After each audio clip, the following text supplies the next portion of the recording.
Welcome back to Congolana Travels. I am taking you with me to the Amsterdam Winter Paradise, which is a yearly winter fair that is held at the Amsterdam Rai Convention Center. It normally starts around mid-December and lasts for about 3 weeks. The fair is open to people of all ages. It is very family friendly, but you can definitely go with a group of friends as an adult. I went with my friend who came with me last year. So the entry price is depending on your time of arrival. You can buy your ticket beforehand and make a reservation for a certain time slot, which I do recommend because it sometimes saves you time. And we didn't have to wait for very long, but depending on the time of arrival, it is possible that you would have to wait for longer than you would like. Before entering, there are a few rules of what is not allowed inside. Pets are not allowed, umbrellas are not allowed, and you can also not take any professional cameras.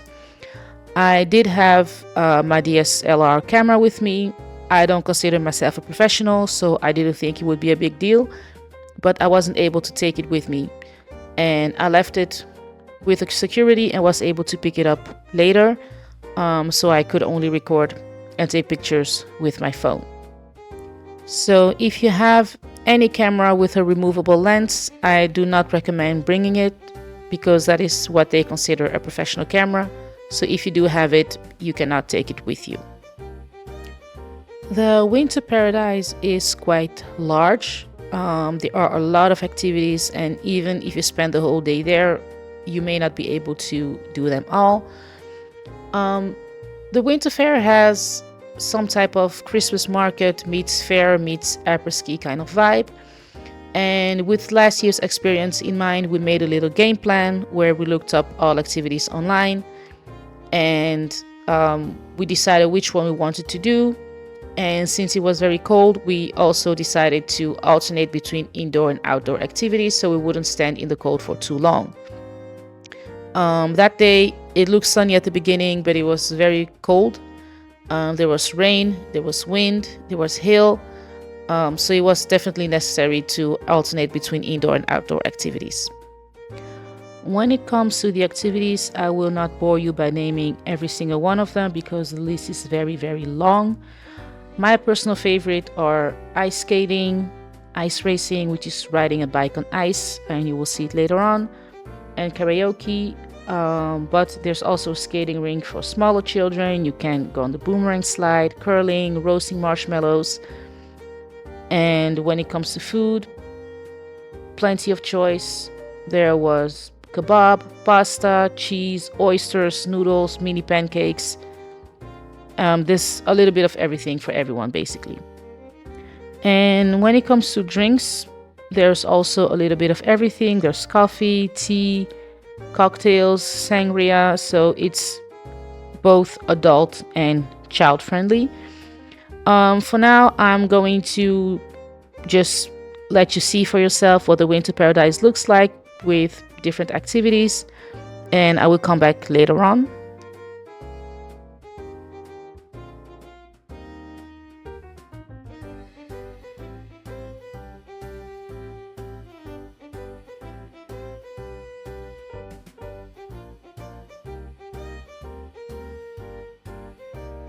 One of the activities that we attended was the live performance in the igloo, where we got to lie down on pillows and then we'd look at a live show on the walls and the ceiling of the igloo while a pianist was performing live.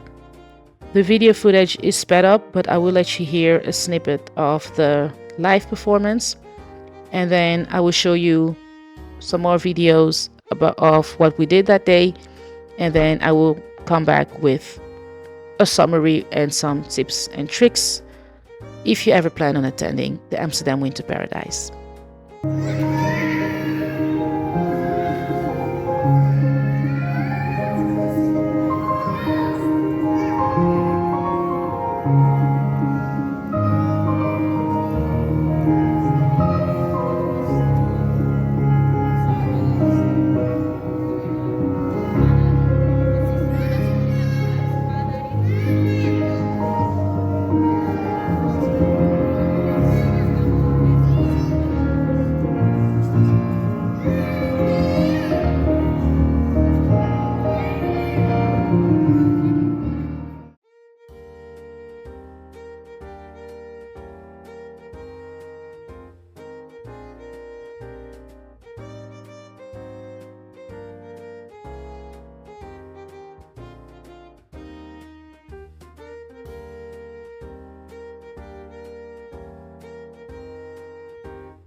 As I mentioned earlier, the Amsterdam Winter Paradise is quite large. This year was even bigger than the year before. We spent a total of 10 hours over there, so from around 1 p.m. until 11 p.m. And even then, we could not manage to do every single activity, so I'm happy that we decided beforehand which one we wanted to do. And I'm going to give you some do's and don'ts if you ever plan on attending the Amsterdam Winter Paradise. The first do that I will give you is definitely to dress warm. While most activities are indoors where it is much warmer, the outside temperatures can be quite low, and the Netherlands is a windy country, there's lots of rain. Just make sure you wear enough, and if you feel like you're too warm, you can always take something off. My next point would be to buy your ticket in advance. We attended during one of the last days that it was open, and some days get sold out. So if you plan on going and you don't have your ticket beforehand, there is a chance that the day that you plan on attending is sold out.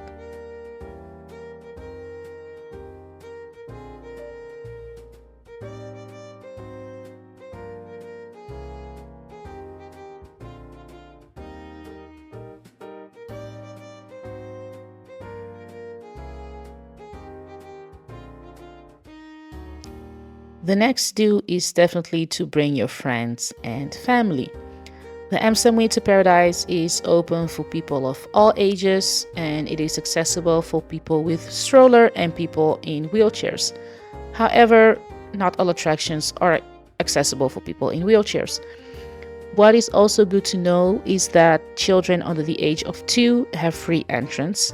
So if you have very small children, you could definitely bring them for free.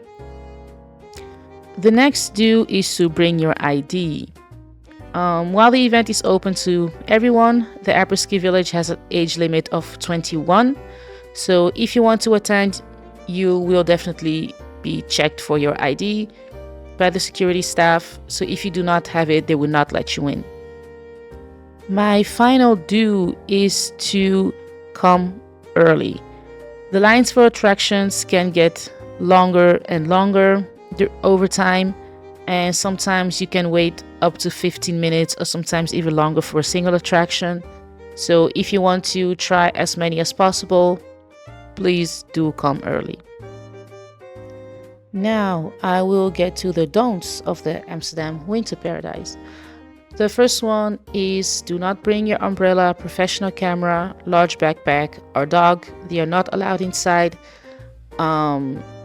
So yeah, that one speaks for itself, I think.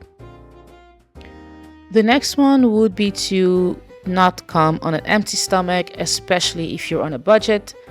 I did not eat that much beforehand, and I ended up spending way more than I initially wanted to, and some of the food that I ate was not worth the money.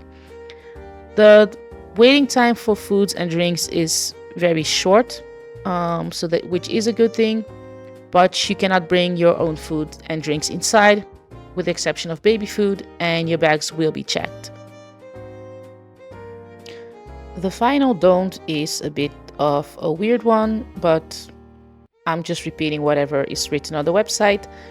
Leave your sweatpants at home if you plan on coming in the evening, because you may not be allowed inside if you wear sweatpants after 6 p.m. We have come to the end of the video, and I will tell you how much I ended up spending for this day. So the entry between 11 a.m. and 2 p.m. was 28.50. I paid for a locker, which was 10 euros. I had some tea for 3 euros. A Korean fried chicken sandwich for 7.95. I got some overpriced dumplings that were not worth the money for 9.50, and then a hot dog for 7.50. A total of 66.45 euros. Could it have been cheaper? Definitely. I should have ate beforehand and get my money in my pocket. That's it for today. I hope that you've enjoyed this video. If you did, let me know. Give me a like, thumbs up, subscribe, and I will see you in the next video.